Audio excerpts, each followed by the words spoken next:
So thanks for joining us for another episode of Talks with T. Today I have a special guest, Ghizlan Guenez. All right, cool. Take two, we got it. The reason I had reached out to you is I love the story of what you've done. I love kind of how you took a leap of faith into entrepreneurship. You went and started The Modist. That didn't work out potentially up to your expectations, but you didn't run away. You kind of have come back for another act, and I love that story, and that's why I reached out. So thanks for taking the time to join us today. Thanks for having me. So we were just talking right before we started recording. I asked you, when where did you grow up? And you asked me, what does that mean? So I'd love to hear kind of the story of your origins. Yeah. So, born and brought up in Algiers to an Algerian father and Algerian Moroccan mother. Lived in Algiers until the age of 11, and then left to come with my mother and my stepdad, who was Lebanese, to the Middle East, to Abu Dhabi specifically. Okay. And actually since the age of 11, I only visited a couple of times Algeria. So I do have a great sense of nostalgia. But yeah, at some point probably will visit. And then spent many years in Abu Dhabi. Then I lived in Lebanon for about 7 years, where I finished school. And then the family came back to the UAE. And yeah, we've been living here for over 2 decades now. Okay, amazing. So that's where you picked up your Lebanese accent from? The Lebanese accent is because the stepdad is Lebanese. I have 3 Lebanese brothers. I lived in Lebanon, so from a very young age. Okay. Do you identify with Lebanon at all, or do you? It's a good and interesting question. I feel very Algerian. Okay. I feel that my belonging is Algerian, but I have grown up in a Lebanese culture, so I also identify with a lot of the Lebanese culture. And I also lived most of my life here in Dubai, so I don't know. I think third culture kid. Yeah, exactly. Yeah, no, I mean I'm originally Palestinian, born in the States. Been here since 92, so I identify very strongly with Palestine, even though I've never visited. But so yeah, I get it. I can relate. I feel the older we get, at least for me, the older I get, the more I feel that my belonging is with my country, Algeria, where I am from, and almost want to know more and soak up more of the what are the traditions and what's the culture and what's the food, and I don't know what it is, but I've been feeling it more and more as I get older. Yeah, I think it's a question of like purpose, belonging. I think all of these things start to matter a lot more. Identity, contribution. Like if I want to give back now, I think about what are the communities I'd like to give back to, and so I think that helps bring us back to our roots. True. To a large extent. And so you're basically one of the UAE OGs. I would say that. We first came here in 89. Okay. Yeah. Okay. And then I've been living in Dubai since 97. The transformation is amazing. I think for those of us who have been here for a while, it must have impacted us somehow. Just seeing a city and a country grow to this extent at such a short period of time. Yeah. It does make you feel like, you can do things. Yeah. I think the amazing part of being here from that time is it builds this feeling of possibility, that anything is possible. And I think the ruling family has done an amazing job of building that culture and the DNA in the country, and that translates to the people who feel like I need a platform to build something. This is a great platform. I think the other thing that, having been here for that long, that helps a lot is I think we've seen a lot of haters in different phases hate on Dubai, and the resilience of the city is amazing, right? So whether it's '08 financial crisis, whether it was pre-COVID, everyone's saying, you know, khalas, construction is down, Dubai is done, and I don't know what. And but the resilience here, just the ability to reinvent. Yeah, it's entrepreneurship, Yeah, right? 100%, 100%. And so how did you get into entrepreneurship? Not in a very planned, structured, thought-through way. Yeah. I worked in the finance and investment industry for 15 years. Yeah. Enjoyed that journey. Enjoyed it because of the crazy ride and the learning and the growth more than anything. And left because I felt that there wasn't much more that I could do there. I had reached a point where I felt like, okay, it's been 15 years. What do we do next? And there was this nagging idea that I had, which was the birth of the Modist.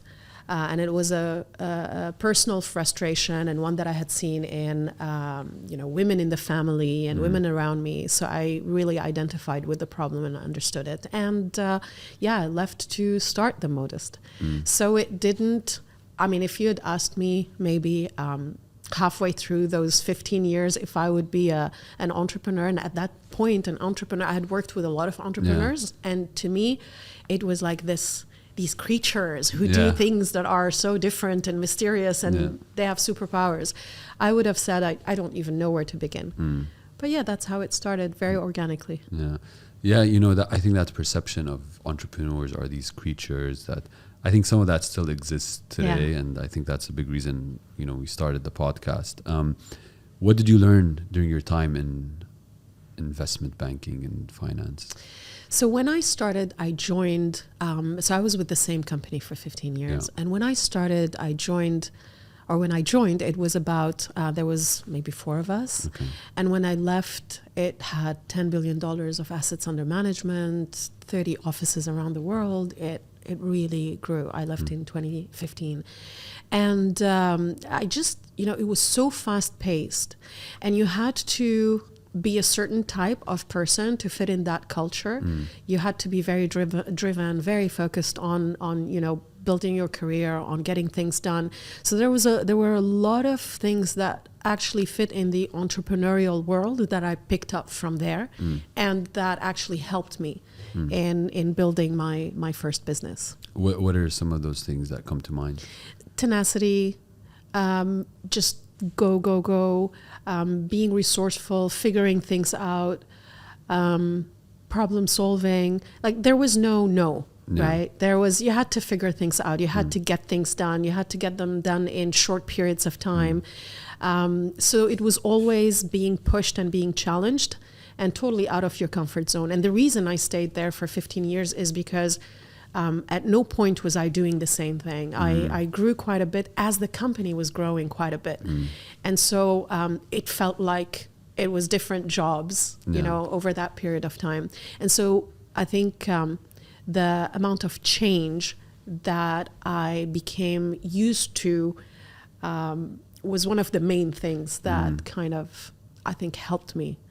Because you're in that uncertainty and that movement and momentum and change all the time as an entrepreneur. And so if you like comfort or if you like status quo, it's not for you, right? Yeah. And so you feel like you learned that in your, it was Totally. Abraj, right? Yeah. So you feel like you learned that at Abraj. Okay.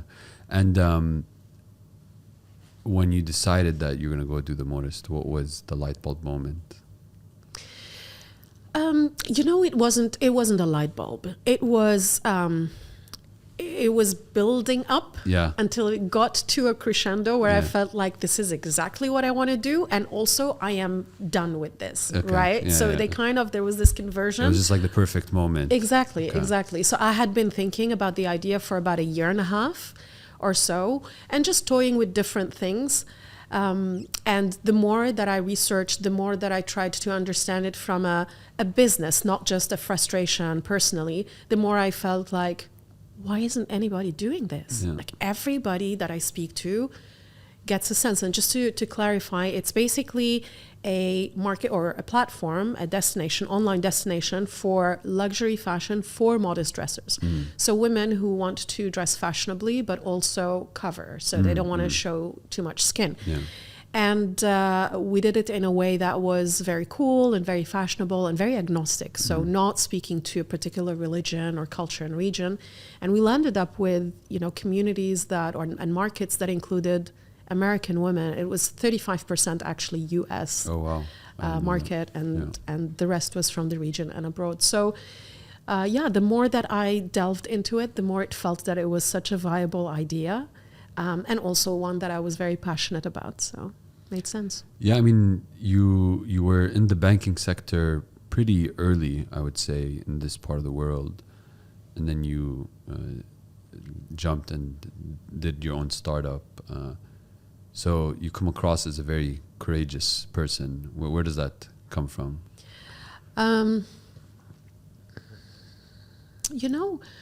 I don't know if it's, maybe it's courage. I just don't know. I've always found myself at points where I just had to do the thing, right? So I'm not thinking so much that, I'm courageous, I need to do this. I've got, it wasn't like that. It was just like, okay, I have this idea. It makes sense. I left. I have to do it. I have to do it. What are the other options, right? I mean, I didn't leave to go to another corporate environment. I was happy where I was.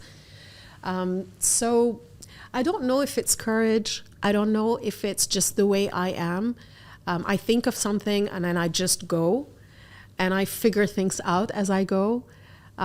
You could call that courage, I suppose. Yeah, I was going to say you're describing courage. There you go. Okay. Maybe I'm not conscious of it, right? Yeah. I do feel fear sometimes at the beginning of anything new. I feel it's not a, I'm going to say something that sounds like an oxymoron, but it's not a scary fear. You know what I mean? No, tell me more. It's like that feeling. Maybe I have conditioned myself to feel fear in a way that is normal when it comes to something that is important to be done. If that makes sense. Okay. So if it's relevant and it's important, you have to have a little bit of fear and a little bit of anxiety, before you do it. Yeah. So it's become this sensation of, okay, it's normal to feel this way. You just do it. Yeah, I say it's kind of like that feeling when you're a kid and you have that first day of school. There's that feeling in your stomach where you're excited, but you're also like, nervous. Yeah. So I kind of get the context now. And yeah, I think also a big part of it is that's really how you know you're growing, right? That when you have that, when you're flirting with fear and anxiety, it means you're about to do something that's uncomfortable. And when you do something uncomfortable, that's where growth happens. So I can completely connect to what you're saying. So tell me about building The Modist. So worked on it in terms of concept and ideation and research for about a year. Okay. And then launched it in 2017. I had, a vision to create something that was big and that was also meaningful. There was a lot of purpose because I understood this woman and I saw how stereotyped she was. Modesty did not exist in the luxury fashion. No one spoke to it. And the woman was very stereotyped. So whenever I spoke to designers back in the day about modesty, the first thing they'd say is, it's a abaya, it's a black abaya, it's a hijab. Woman, and that's one part of modesty, but it's a big, it's a big world and it's very diverse. And so, one of the things was how do we break these stereotypes? Another thing is how do we show actually modesty in a different light? Because at that point, any hijabi woman was, in the media, was either part of a terrorist attack or and so just changing that narrative and changing the way perceived this woman as part of the bigger the bigger picture and the bigger community of modest dressers.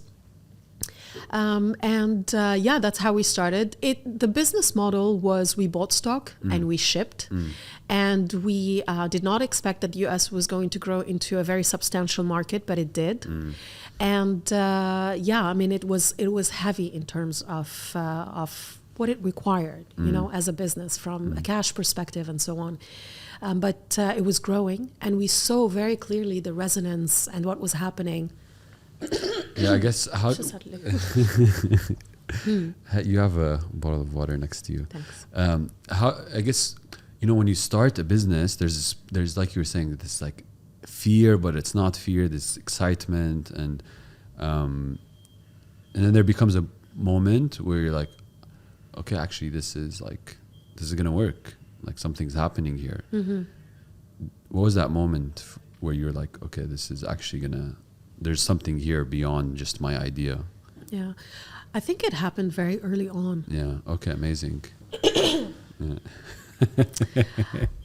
It happened very early on with the Modist, because I believe that there was so much need and so much thirst from this woman and this community, and we touched on very relevant things to her that it just picked up so quickly. And from a media perspective, it was very, very interesting, because no one had done e-commerce in a specialized way, in a niche that was quite large, very large. It's $44 billion globally. Amazing. So it was very early when I started seeing comments from community saying, I can't believe that finally someone is speaking to us, or, finally this is looking cool, or, just seeing that resonance. And then there was a lot of, or rather, Anna Wintour's office reached out to us. Oh, wow. From Vogue, wanting That's to write an article. That was our first big article, which was, we launched in March, it was in July. Oh, wow. So it was very super quickly. soon. Yeah. So you just kind of got all this traction. It just snowballed. Fast Company picked us as most innovative companies in the world twice, one of the most innovative companies. So it had a lot of resonance, but the business model was heavy. Yeah. And so you're kind of going from this place where you're in a corporate structure, you have roles, responsibilities, and now you're like the CEO. And what is that transition like? Difficult. Yeah. And when you're in a startup, it's so fast-paced that sometimes you don't even have a chance to grasp the transformation and having to move from one role to another. I would say another thing is that not just CEO, but founder is lonely. No matter how amazing your team is, it is a lonely journey if you don't have a co-founder who is entirely vested the way that you are. So, but at the same time, exciting, right? Because you have that ability to express your thoughts and your ideas and manifest them in a business that you love, and inspire and see and build things. So there's also that excitement. Yeah, I mean, I have two co-founders, and I cannot imagine doing this alone, because, there's days where like, what the hell am I doing? Yeah. Is this going to survive? Am I going to survive? There's all these mouths I need to feed. And like having an outlet where I can go talk to one of my co-founders, it's like a safe space, right? So tell me about like the experience of being a solo founder. Like, what were your outlets? How did you try to manage some of that? Because it is lonely at the top for sure. Yeah. And it wasn't even the top. So it's lonely, but you're like kind of the beginning of it. Exactly. It was challenging. When things are going well, it's good. Yeah. It's fine. Yeah. But when things go wrong, or when things are hard, it's very, very hard. I had a great support system. I'm very close to my family. We're a tight-knit family. So that was huge support for me, especially when things became challenging. They were challenging throughout, but there's challenge that gives you energy, and then there's challenge that completely drains you, right? And I also have a couple of mentors who are incredible in my life and who are my kind of guides throughout. And they're removed, so they always give you an unbiased view. But it wasn't, especially when I had to close the Modist, it was really, really hard, because it doesn't matter what you do. At the end of the day, your team is, for the most part, they're team members and employees, and they move, and when you're building, you think that no, it's not just teams. We're building something. So there's a I suppose you really overestimate how much people are in it. Yeah. Right. Yeah. And some people are, and it's normal, right? Yeah, 100%. We're the founders. As a founder, you're like, this is the best thing ever of all time, of anything ever created.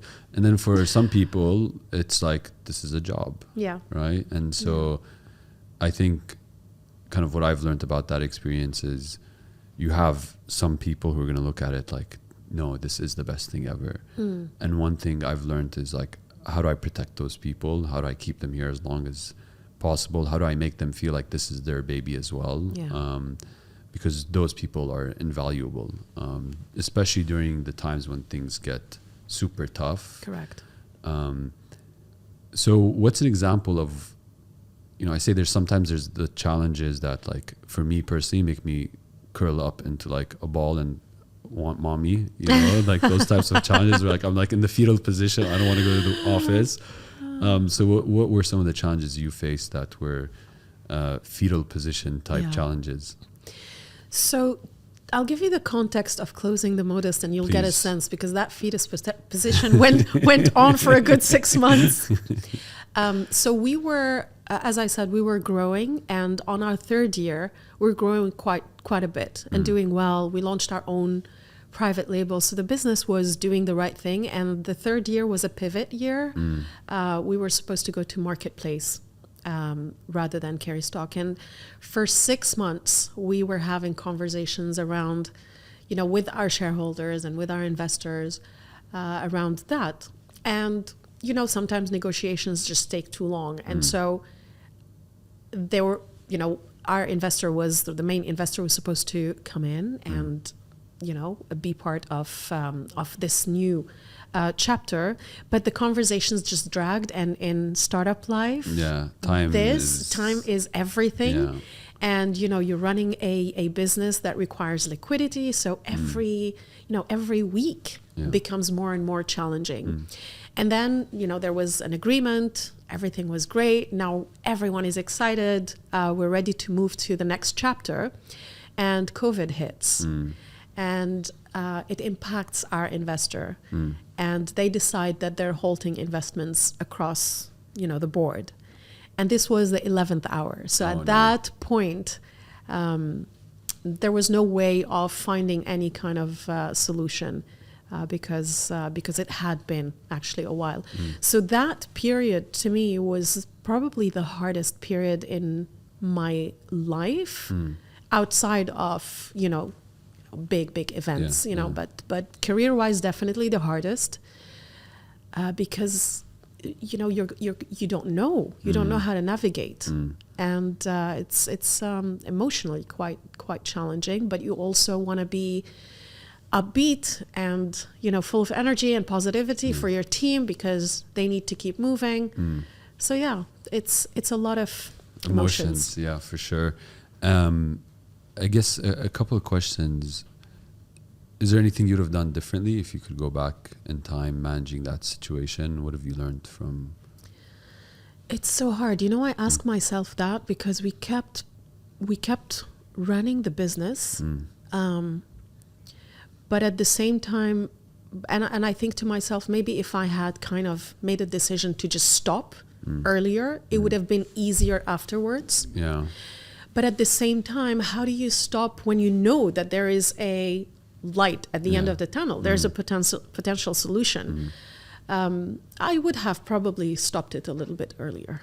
I would have, Yeah, I think also, when you're a startup that's growing, that has a customer base, that has a following, you have customers who say, I love you, right? And you have a business that's functioning, but you're also burning cash. Yeah. I think in those environments, and you're fundraising, I think the challenge is always in fundraising mode, you still need to show growth, traction, and you're balancing that along with fundraising. So maybe earlier on, there's levers you can pull to become cash flow positive, to run a very different type of business, but then maybe the business isn't growing as much, or it's not It's a very different type of business because you're cutting a lot of cost. And so that different business doesn't become the business that investors want to invest in. Yeah. But the business they want to invest in, you're kind of burning cash until there's a decision. So it's a catch-22, and it's a very, I don't know what the answer is because I've been there in kind of our Series B round, and so it's not a nice place to be. No, it's very hard, and I'll tell you a story about the, where you find yourself as an entrepreneur.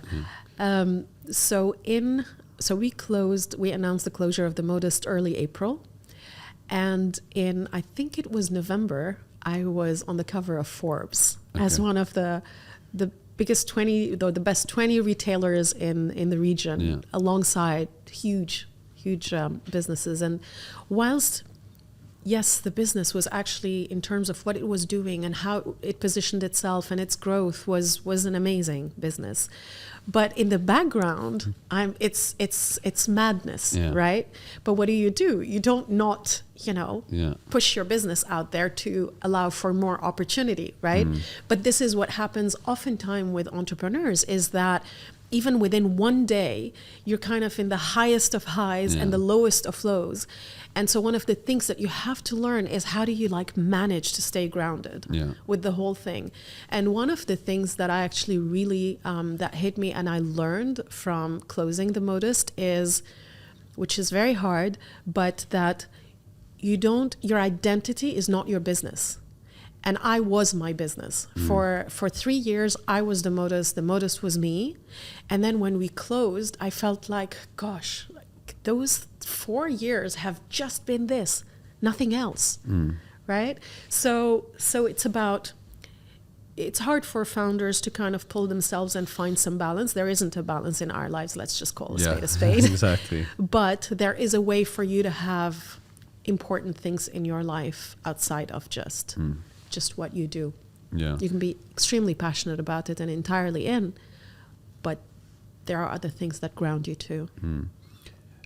So, it's funny because I think unless you're an entrepreneur and you've been through it, you don't really understand that what you see on the outside is not always what you see on the inside. And that's okay. I mean, that's the way it's supposed to be. I mean, if you're trying to grow a business, and you're in the early days, it's supposed to be sloppy, but it's supposed to be organized anarchy, right? That it's anarchy, but it's going in some sort of direction that's improvement, growth, whatever you want to call it. And so, sometimes I'll talk to people who aren't in the space, and they'll say things to me like, oh my God, this startup, there is this amount, they're killing it. And I kind of, on the outside, I'm looking like, oh man, I feel so sorry for those guys, because now with such a big round, the expectations, the things you have to do, I'm proud of them. I'm excited for them. But I think also as an entrepreneur, on the inside, the mechanics of keeping this machine going is very, very sloppy. But that's what we thrive on also. Yeah, I think so. We do have a little bit of crazy in us. There's something off for there's sure. Something we totally got dropped. off. There's something, our parents, no, they really, did something to really. us. There's something that this madness creates as fuel when it comes to entrepreneurs. It's the challenge. It's the belief. It's the conviction. It's all of that stuff. Because if you look, we are rational, logical people, and that's how we run businesses. You don't run it if your head is up in the sky. But at the same time, if you look at the logic and the statistics, why would you do it? of startups making it past 2 years, it's not a rosy picture. So there is something about what you said before is, purpose and conviction, or whatever that purpose is. It's broad, right? That I think entrepreneurs have in them. I think a perfect case in point is, the way you're going to answer this question, which is, if you had to go back and do it all over again, would you? I have. Exactly.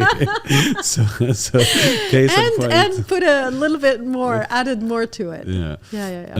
So I want to, before we get to that point, I want to delve into what you just said a bit more, which is your identity is not your business, and you kind of use that as a way to ground yourself. Can you tell me more?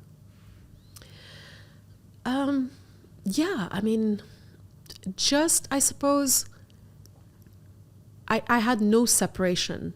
As I said, you know, when I started the business, it was my first time starting a business, and you do treat it like a baby. And I don't want to, it's not, you know, the right analogy, but when a mother has a child, you know, sometimes she's just all consumed in forever. And then a lot of women at one point kind of say, oh, the children have grown up and now I feel like I don't have anything. Yeah. I know we're different, Yeah. but it did feel like that, is that you're all in consumed. Everything you do is work. Your identity, the way people perceive you, is always just connected to this work. Because I organically also, and not deliberately, became the face of The Modist. So people also identified with that. And so when it closed, it did feel like, okay, what am I now? I feel, what am I? Am I still relevant? Like, is there, you know? Yeah. So, and it didn't last for too long, but it is a learning for me. It was a learning for me. And tell me about kind of the roller coaster that happens after you close The Modist. Like, what do you do next? Yeah. What was going through your head? What was going through your heart? Like, yeah, it was really hard because it closed for the wrong reasons. And when we closed, the community went nuts. I mean, we still have the post of the closure on our Instagram account. And when you see the comments, it's, you know, it was so much support, but also heartbreaking because they loved it. And also what people don't tell you is what happens to you as an entrepreneur when you close a business and having to deal with the aftermath, because you don't just close the business and go home. You deal with the cleanup. Exactly, which can take forever. And it's the legal stuff. And just like living a nightmare every day. Exactly. It's like now you want to mourn or you want to relax after this crazy battle for however many years, but you can't do that. You have to do every day, go through it and go through things that are legal. You know, when you're an entrepreneur and you start something, you start it because you believe and because of the passion. You don't think of a lot of legal stuff. You don't think of a lot of the challenges potentially, or the things that might touch you. You don't think about the things that go wrong, could go wrong, right? You're thinking about all the upside opportunity. Exactly. And you're not privy to it. And you're not an expert in these, you know, what words to use, when things become challenging, what to write in an email, what not to write in an email. So that was also a learning process. But what I did actually, which was really helpful, but again, it happened because of the community, that was COVID. And a lot of women who follow me, who are entrepreneurs, really were inspired by The Modist. And so when it closed, they wrote to me saying, how are we going to survive this whole COVID thing? And so I started connecting with so many of them, and some of them would want to get on Zoom and have a conversation. And I landed up, as I was cleaning up and dealing with that part of the business, I landed up just speaking to these women almost on a daily basis. I must have spoken to 60 women, but not just once. Mentoring, advice, support. So that gave you the fuel to kind of... That gave me the fuel, and that also showed me how much of real entrepreneurship is actually not known amongst entrepreneurs. There's textbook, and then there's real life. And real life is so different.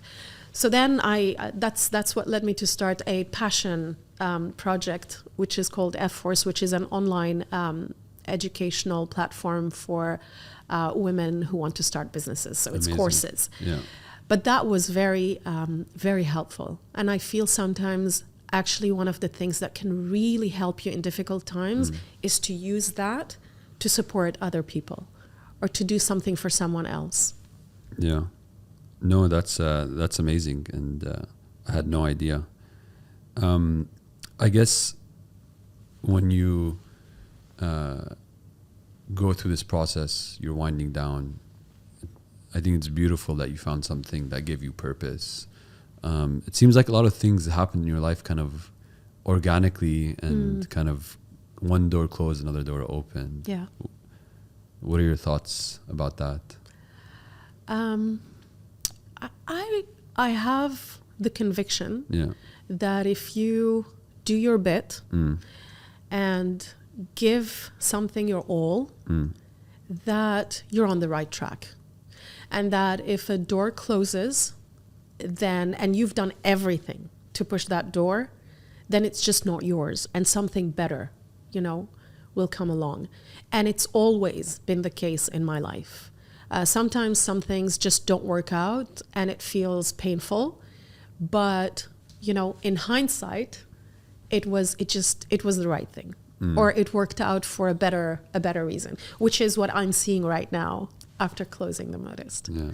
So I don't know. It's my conviction. It's the way I live. You do your best, and then you sleep well at night if you've done everything that you can.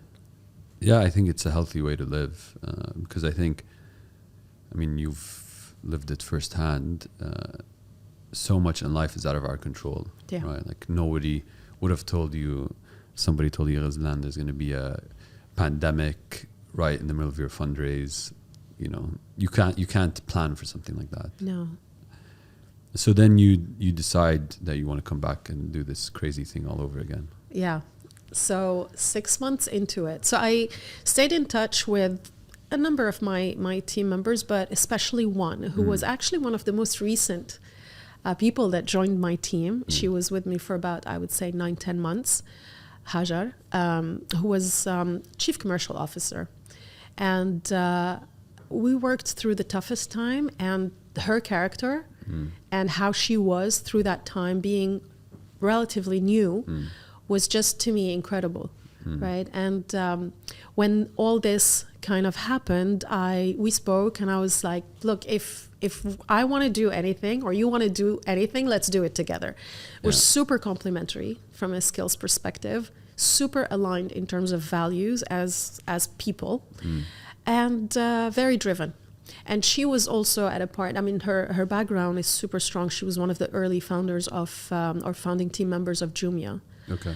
And so yeah, we started speaking. We had a couple of ideas, and then both of us just felt like this is a market that we know, and this is a woman who we love and understand, and we've seen this space, and we have expertise in it. So why don't we go back, but do it the right way? Do it in a way where we know what went wrong, we know what didn't work, and we started working on it on that basis. And actually, the name The Modist, so The Modist is going to launch in about 10 days. Woohoo. The Modist 2.0. Amazing. Thank you. And is that out there? Is that out there now? Have you guys announced that? Yeah, we've announced. Okay, we've announced to the community that we are going back, and we've been working on it for a year now. But launching in a different business model and in a different way. So just taking in all the learnings with a new group of investors, and with an element of Web3 to it. So yeah, the name itself actually was not meant to be The Modist until more recently in the process, because we were able to buy the IP, and then we decided, the community loves the brand, so let's do it. And kind of going back now for Act 2, what are your thoughts on doing Act 1 as a solo founder versus doing Act 2 with a co-founder? It's one of the things I tell all entrepreneurs: if you find a co-founder who, as I said, complementary, aligned on values and vision, where there is respect, where you can actually build something together, it's a no-brainer. Don't even think twice about it. It's a huge difference. The journey is very different. The loneliness, right? Yeah. The fact that you're not on your own in this, and the burden is carried by more than one person. Just that support, and of course there's the fact that you've got someone else who is putting all their energy, expertise, skill into building that in an equal way, building the business in an equal measure, to you. So it's been a great experience, and we go through crazy lows and we go through crazy highs, but we enjoy the journey, and I think that's so important for entrepreneurs. Yeah, no, I think there's some VCs that don't even invest in solo entrepreneurs. Absolutely. Because of what you're saying precisely. One thing you've done phenomenally well is this community idea, building this community, global community. It's amazing to hear that 35% is in the US. What can you teach me about how to build a community? I don't usually blow my own horn, but I'll tell you something. Yeah. I'm really good at building communities. Okay, so teach me, please. You know what it is? Authenticity. Okay. I promise you, it's not much more, it's not complicated.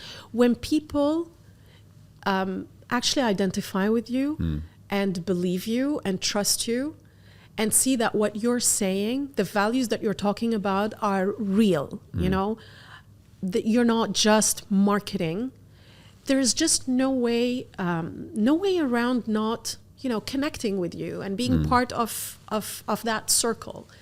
So you have, of course, you have to communicate, you have to be on social media, you have to be in events, you have to do all of that stuff. But the core of it is that you are an authentic person and true to yourself.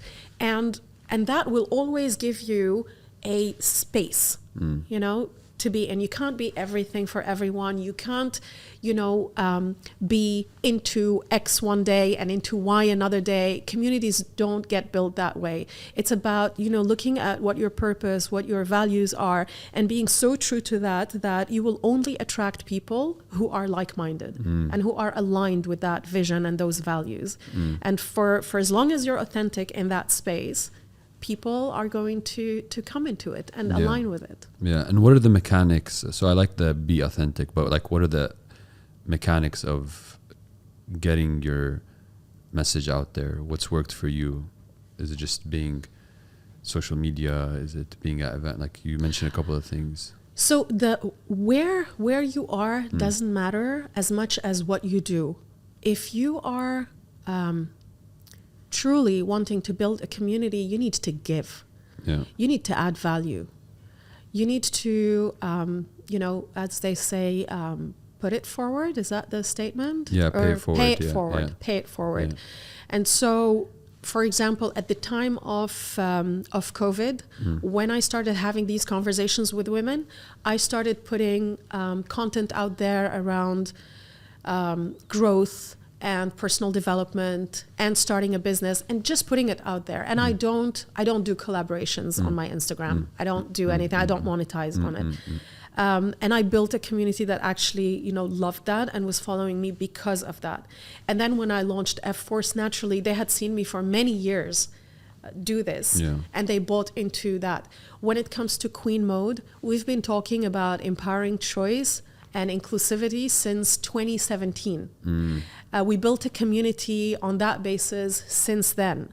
And so today, when we start Queen Mode and NFT collection, our community knows we're not just trying to sell an NFT for $300-400. We're trying to actually harness the technology to, you know, get even closer to that community. So I think that, you know, giving value all the time without necessarily, you know, trying to market to that community or try to sell them something. You're building it because you truly believe in what you're saying and what you're living. Yeah. So your community kind of becomes your purpose almost. Totally. Yeah. Totally. I mean, I just to give you an example, I do 3 classes a week at night this period with my participants or students. And the class is meant to be 90 minutes, an hour and a half, and oftentimes we stay for 2.5 hours or so just talking. And it's late at night. So you have to really be passionate about it. And then the giving becomes very very organic and easy, and people actually feel feel the authenticity. That's amazing. So when you kind of go back to do this again, it's not like you said, let's go try to do something different. You said, actually, we had a really good idea. It just maybe execution-wise, we tweak things. How do you manage a situation like that in the context of going back out to investors again, saying, hey, we're going to do this again? When some investors might say, it didn't work the first time, why do you think it's going to work the second time? Yeah, because when we went out the second time, we went out with a very different business model altogether. We're an aggregator. We're a marketplace. We don't buy stock. We don't ship. it's a tech business through and through, actually. Okay. And so, in terms of just looking at the business and dissecting it and doing it very differently the second time round, we had all our ducks in a row, as they say. And then, going out there and pitching, I think if the investor is sophisticated, they would actually invest in an entrepreneur who had failures in the past. They learned on someone else's dime, and now they're going to come and... It's a badge of honor in Silicon Valley. Yeah. Tell me about an amazing founder or one of those crazy, companies who have not failed prior. It just, it rarely ever happens. And if it was an investor who was doubtful, then they were not the right investors for us. It wasn't easy. It took us a while. I was fundraising with Hajar, who was very pregnant at the time, behind a Zoom screen during COVID. But, we landed up with a group of incredible angel investors who are in the right space, who believe in the vision, and who are just aligned with us. I learned a lot of things from you today, but this is just a quick short list. I think you talked about kind of being a solo founder can be lonely, and it's if you can find a founder who connects with you on your values, complements you, it's a no-brainer to take that path. I really liked what you said about your identity doesn't have to be your business, and everything you learned around that. I'm going to think a lot after today's discussion around this idea of do something for someone else when you're down, and you'll feel a lot better. And I'm definitely going to annoy you a lot about how to build a community because you're a powerhouse at that. And I liked what you said around, being authentic is the most important characteristic of building a community, but then you need to give back as well. I've had a ton of fun doing this, so I really appreciate you taking the time and keep fighting the good fight. Thank you. Thank you so much for having me. Thanks.